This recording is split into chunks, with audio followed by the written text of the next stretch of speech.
पहले तो हमने डिजिटल मार्केटिंग को अपनाया। ये अफोर्डेबल वे था ऑडियंस तक पहुंचने का। हमने एंगेजिंग कंटेंट क्रिएट किया और सोशल मीडिया प्लेटफॉर्म पर शेयर किया। ये हमारे ऑडियंस के साथ कनेक्ट करने का एक पावरफुल तरीका था। हेलो दोस्तों, welcome to another exciting episode of animated conversations. मैं हूं आपकी host Ankita and today we have a very special guest with us, Vikrant. Hello Vikrant. Hello Ankita. Vikrant is an entrepreneur who has successfully started business from scratch with little to no money. Welcome to our animated conversations. Thank you Ankita, it's a pleasure to be here and share my experience with your audience. तो चलिए शुरू करते हैं आज का episode. Vikrant, सबसे पहले हम आपसे आपकी रिमार्केबल जर्नी के बारे में जानना चाहते हैं। बचपन से ही मैं एक क्यूरियस बच्चा था जो हमेशा अपॉर्चुनिटीज की तलाश में रहता था। मुझे याद है कि मैंने कभी कभी अपने नेबरहुड में ऐसे इम्प्रॉम्प्टू इवेंट्स ऑर्गेनाइज किए थे, जैसे लेमन टी स्टैंड्स या गैरेज सेल्स। मैं ये सब कुछ पैसे कमाने के लिए नहीं करता था, मुझे सच में मजा आता था ये सब करके। मैं जब टीनेजर था तब से मुझ में बिजनेस स्पिरिट था। मुझे टेक्नोलॉजी में इंटरेस्ट था और हाई स्कूल में मैंने कंप्यूटर रिपेयर्स और कस्टम पीसेस बिल्ड करने में इंटरेस्ट दिखाया।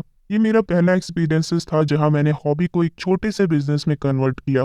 कॉलेज की पढ़ाई की तरफ बढ़ते हुए मैंने डिसाइड किया कि मैं दुनिया में एक बड़ा बदलाव लाना चाहता हूँ, सिर्फ एक टेक एंथुसियास्ट नहीं बल्कि एक प्रॉब्लम सॉल्वर के रूप में। मुझे पता था कि मेरे पास डिटर्मिनेशन है, टेक्निकल नॉलेज है और अर्ली वेंचर से मिली यूनिक पर्सपेक्टिव है। मैंने possess a mind filled with dreams और बैंक अकाउंट जिसमें रेंट के लिए पैसे भी कम थे। मैंने एंटरप्रेन्योरशिप में कदम रखा। मैंने इस इनक्रेडिबल जर्नी पर तय किया कि मैं कुछ बनूंगा जो लोगों के जीवन में असली बदलाव ला सके। ये वो कहानी है जहां से मैंने क्यूरियस बच्चा जो लेमन डे स्टैंड ऑर्गेनाइज करता था, एक पैशनेट एंटरप्रेन्योर बनने का सफर तय किया। जब आपके पास पैसे इन्वेस्ट करने के लिए नहीं थे, तब आपको बिजनेस स्टार्ट करने का इंस्पिरेशन कहाँ से मिला? ये इंस्पिरेशन कुछ फैक्टर्स के मिक्सचर से आया। ये एक कॉम्बिनेशन था मेरे चाइल्डहुड की क्यूरियोसिटी का, मेरी टेक्नोलॉजी में इंटरेस्ट का और एक डीप सीटेड बिलीफ कि मैं दुनिया में कुछ मीनिंगफुल कंट्रीब्यूट कर सकता हूँ। ये इन्फॉर्मेशन कि दूसरे लोग भी ऑड्स के अगेंस्ट सक्सेसफुल हो सकते हैं, ये एक बड़ा मोटिवेटर था। मुझे उन एंटरप्रेन्योर की कहानियों से इंस्पिरेशन मिली जिन्होंने सिर्फ डिटर्मिनेशन के साथ शुरुआत की थी और इवेंचुअली थ्राइविंग बिजनेस बना चुके थे। बूटस्ट्रैपिंग एक टर्म है जो बिजनेस स्टार्ट करने में लिमिटेड कैपिटल के साथ यूज होती है। क्या आप इसके बारे में हमें कुछ बताएंगे? बूटस्ट्रैपिंग वही एक ऑप्शन था मेरे लिए उस समय और ये एक फेज है जिसे मैं कभी नहीं भूल सकता। मेरे पास एक छोटा सा सीड कैपिटल था और वो मेरा इनिशियल इन्वेस्टमेंट था और मैंने डिसाइड किया कि मैं घर से ही काम करूंगा ताकि ऑफिस स्पेस के हाई कॉस्ट से बचा जा सके। इससे मुझे बिजनेस में इन्वेस्ट करने में और ज्यादा फ्लेक्सिबिलिटी मिली। मैंने अपनी स्लीप से ऊपर की और मैंने कई रोल संभाले। ये एक हम्बल एक्सपीरियंस था, लेकिन मुझे समझ आया कि अपने बिजनेस के हर एस्पेक्ट को समझना कितना जरूरी है। कॉस्ट कटिंग एक आर्ट फॉर्म बन गया। मैंने डील्स ढूंढी और सप्लायर के साथ स्ट्रॉन्ग नेगोशिएशन की ताकि बेस्ट प्राइसेस मिल सके। हर एक पैसे को ध्यान से एलोकेट किया गया था, लेकिन सिर्फ पैसों की बचत नहीं, बूटस्ट्रैपिंग ने मुझे स्पेंडिंग को प्रायोरिटाइज करने का लेसन दिया, रिसोर्सेज को एरियाज में इन्वेस्ट करने का जहां उनका मैक्सिमम होता। उस वक्त नेटवर्किंग भी एक इम्पोर्टेंट एक्सपेक्ट था। मैंने इवेंट्स अटेंड करके और इंडस्ट्री रिलेटेड ऑनलाइन कम्युनिटीज में एक्टिव पार्टिसिपेशन करके कनेक्शन बनाया। ये प्लेसेस थे जहां नॉलेज शेयर किया जा सकता था, एडवाइस मांगी जा सकती थी और लोगों से कनेक्ट किया जा सकता था जो सिमिलर चैलेंजेस फेस कर रहे थे। क्या आप एक स्पेसिफिक इंस्टेंस शेयर कर सकते हैं जब आपको फाइनेंशियल कॉन्स्टेंट की वजह से अपना बिजनेस मॉडल अडेप्ट करना पड़ा? अंकिता, बिजनेस मॉडल को फाइनेंशियल कंस्ट्रेंट के चलते अडेप्ट करना हमारी जर्नी में एक क्रूशियल मोमेंट था। ये एक समय था जब हमारे पास हमारे कोर प्रोडक्ट के साथ साथ एक सूट ऑफ फीचर लॉन्च करने की प्लानिंग थी, लेकिन जब हमने इन एडिशनल फीचर को डेवलप करना स्टार्ट किया तब हमें रियलाइज हुआ कि कॉस्ट और टाइम जो एक्सपेक्ट किए गए थे वो उससे कहीं ज्यादा थे। हमारे पास फाइनेंशियल रिसोर्सेज कम थे और हमें एक स्ट्रेटेजिक डिसीजन लेने की जरूरत थी।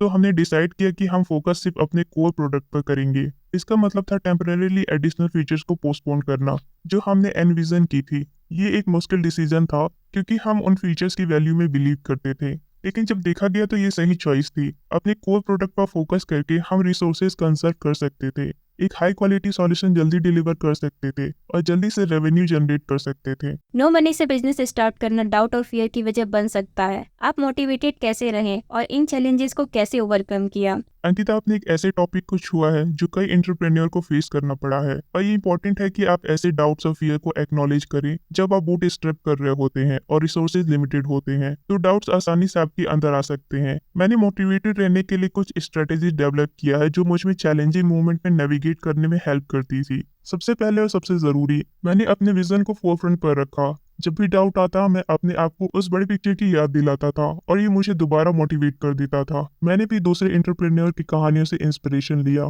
खासकर उनसे जिन्होंने लिमिटेड रिसोर्सेज के साथ शुरुआत की थी और रिमार्केबल सक्सेस अचीव की थी। ये कहानियां मुझे याद दिलाती है कि चाहे रास्ते चैलेंजिंग हो, वो इम्पॉसिबल नहीं है। विक्रांत, आपने लिमिटेड बजट पर मार्केटिंग को कैसे अप्रोच किया? मार्केटिंग को लिमिटेड बजट पर अप्रोच करना एक क्रिएटिव और कैलकुलेटेड स्ट्रेटेजी है। अंकिता, हमने एक सू स्ट्रिंग मार्केटिंग अप्रोच अडॉप्ट किया जो हमें मैक्सिमम रीच और वैल्यू डिलीवर करने में हेल्प करता था। कुछ मेथड्स हैं जिन्हें हमने अपने मार्केटिंग स्ट्रेटेजी में इनकॉर्पोरेट किया। पहले तो हमने डिजिटल मार्केटिंग को अपनाया। ये अफोर्डेबल वे था ऑडियंस तक पहुंचने का। हमने एंगेजिंग कंटेंट क्रिएट किया और सोशल मीडिया प्लेटफॉर्म पर शेयर किया। ये हमारे ऑडियंस के साथ कनेक्ट करने का एक पावरफुल तरीका था। एडिशनली, हमने अपने इंडस्ट्री के अंदर पार्टनरशिप और कोलैबोरेशन एक्सप्लोर किए। कॉम्प्लीमेंट्री बिजनेसेस के साथ कोलैबोरेशन करके हम अपने और उनके ऑडियंस तक पहुंच सकते थे बिना बड़े खर्चे के। ईमेल मार्केटिंग एक और कॉस्ट इफेक्टिव स्ट्रेटेजी थी। हमने वैल्यूएबल रिसोर्सेज और कंटेंट ऑफर किए ईमेल साइनअप्स के बदले में सब्सक्राइबर लिस्ट बनाने के लिए। ये हमें डायरेक्ट कम्युनिकेशन अपने ऑडियंस के साथ मेंटेन करने में हेल्पफुल था। एंटरप्रेन्योरशिप एक अप्स एंड डाउन का सफर होता है। आप कैसे अपनी मोरल को हाई रखते थे, खासकर चैलेंजिंग टाइम पर? मोरल मेंटेन करना खासकर चैलेंजिंग टाइम में मेरे और मेरी टीम के लिए एक कॉन्शियस प्रैक्टिस था। हम हर छोटी जीत को सेलिब्रेट करते थे, लेकिन हमने स्मॉल अचीवमेंट को सेलिब्रेट करने की एक आदत बनाई। चाहे वो एक नया कस्टमर पाना हो, पॉजिटिव फीडबैक मिलना हो या एक माइनर माइलस्टोन अचीव करना हो, हम उससे रिकॉग्नाइज और अप्रिशिएट करते थे। इससे एक पॉजिटिव इन्वायरमेंट क्रिएट होता था और हमें आगे बढ़ने के लिए मोटिवेट करता था। उसके अलावा हमने अपने विजन और पर्पस को क्लियर मेंटेन किया। खुद को याद दिलाते थे कि हमने बिजनेस क्यों स्टार्ट किया है और हम अपने कस्टमर की लाइफ में कैसे इम्पैक्ट बनाना चाहते हैं। इससे चैलेंजिंग टाइम में मोटिवेट रहने में हेल्प मिलती थी।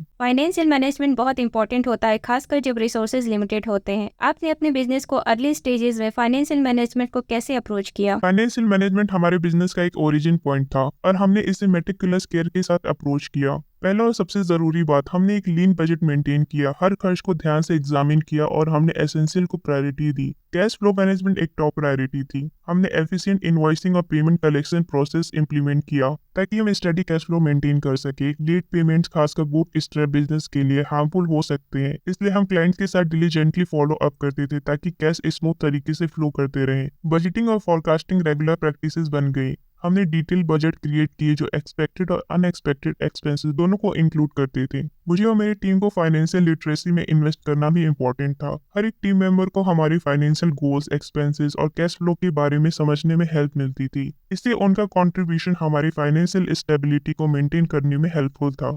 विक्रांत, जब आपके पास लिमिटेड रिसोर्सेज होते हैं तो कस्टमर पर फोकस रखना कितना इंपॉर्टेंट होता है? आपने कस्टमर सेंट्रिक अप्रोच कैसे अडॉप्ट किया?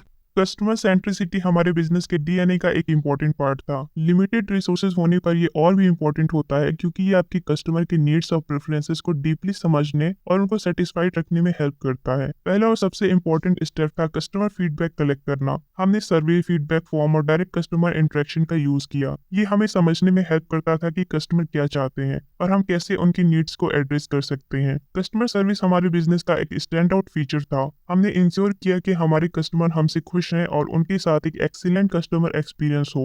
हर कस्टमर को स्पेशल फील करवाना हमारे लिए इम्पोर्टेंट था और इससे हमें लॉयल कस्टमर बेस बनाने में हेल्प मिलती थी। आपके पास लिमिटेड रिसोर्सेज होने के बावजूद आपने स्ट्रेटेजिक पार्टनरशिप कैसे बिल्ड की? ये पार्टनरशिप आपके बिजनेस के लिए कैसे हेल्पफुल थी? स्ट्रेटेजिक पार्टनरशिप हमारे बिजनेस के लिए एक इंपॉर्टेंट ग्रोथ ड्राइवर था। अंकिता, लिमिटेड रिसोर्सेज होने पर ये पार्टनरशिप एक पावरफुल मेथड्स थे हमारे रीच को एक्सपेंड करने का और न्यू अपॉर्चुनिटीज क्रिएट करने का। पहली बात तो हमने अपनी नीश में क्लोजली रिलेटेड बिजनेस को आइडेंटिफाई किया जो हमारे प्रोडक्ट्स और सर्विसेज से कॉम्प्लीमेंट करती थी। ये बिजनेसेस हमारे टारगेट ऑडियंस तक पहुंच सकती थी। हमने उनके साथ कोलैबोरेशन और क्रॉस प्रमोशन अपॉर्चुनिटीज एक्सप्लोर किया। हमने एक म्यूचुअली बेनिफिशियल अप्रोच अडॉप्ट किया। इसका मतलब था कि हर एक पार्टनरशिप से दोनों पार्टीज को एक वैल्यू मिलती थी। ये वैल्यू एक्सचेंज होने से पार्टनरशिप स्ट्रांग बनती थी। कुछ केसेस में हमने बंडल सर्विसेज ऑफर किए जिससे हमारे कस्टमर को एक इनहेंस सॉल्यूशन मिला था। दोस्ती को बिल्ड करने में हमने टाइम इन्वेस्ट किया। ट्रस्ट एक पार्टनरशिप को फाउंडेशन होता है और इसके लिए पेशेंस और कंसिस्टेंट कम्युनिकेशन की जरूरत होती है। हमने अपने पार्टनर के साथ लॉन्ग टर्म रिलेशनशिप बिल्ड किए जिससे हमारे बिजनेस अपॉर्चुनिटीज कंसिस्टेंटली मिलते रहे। मोर ओवर, हमने अपनी पार्टनरशिप को मॉनिटर और इवेल्युएट किया। ये इंपॉर्टेंट था कि हमें पता चले कि क्या पार्टनरशिप फ्रूटफुल है और क्या नहीं। अगर कोई पार्टनर पार्टनरशिप एक्सपेक्टेड रिजल्ट नहीं दे रही थी तो हम उसे एडजस्ट और ऑप्टिमाइज करते थे या फिर उससे कंक्लूड कर देते थे। इन स्ट्रेटेजीज पार्टनरशिप ने हमारे रीच को एक्सपेंड किया और हमारे बिजनेस को एक एडिशनल चैनल प्रोवाइड किया कस्टमर तक पहुंचने के लिए। विक्रांत, आपका सफर नो मनी से बिजनेस स्टार्ट करने से लेकर सस्टेनेबिलिटी और सोशल रिस्पॉन्सिबिलिटी इनकॉर्पोरेट करने तक सच में इंस्पायरिंग था। कि अंकिता, आपके साथ और हमारे ऑडियंस के साथ अपनी कहानी और इंसाइट शेयर करके मुझे खुशी हुई। Starting a business with no money के इस एपिसोड पर हमारे साथ जुड़ने के लिए आपका शुक्रिया। याद रहे, एंटरप्रेन्योरशिप जर्नी में चैलेंजेस हो सकते हैं, लेकिन डिटर्मिनेशन, रिसोर्सफुलनेस और सही माइंडसेट के साथ आप अपने ड्रीम को हकीकत में बदल सकते हैं। अगर आपको हमारा एपिसोड पसंद आया हो तो इसे लाइक, सब्सक्राइब और शेयर करना ना भूलें। मिलते हैं आपसे अगले एपिसोड में। तब तक आप अपना ख्याल रखिए और मुस्कुराते रहिए। Thank you for watching.